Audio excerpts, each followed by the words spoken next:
వాళ్ళని పునాది చేసి ఎదగాలని, తరిమే వాళ్ళని హితులుగా తలచి ముందుకెళ్ళాలని.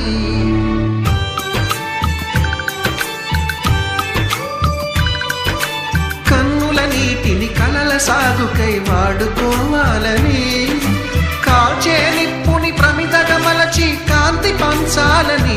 గుండెతో ధైర్యం చెప్పెను, చూపుతో మార్గం చెప్పెను, అడుగుతో గమ్యం చెప్పెను. నేనున్నానని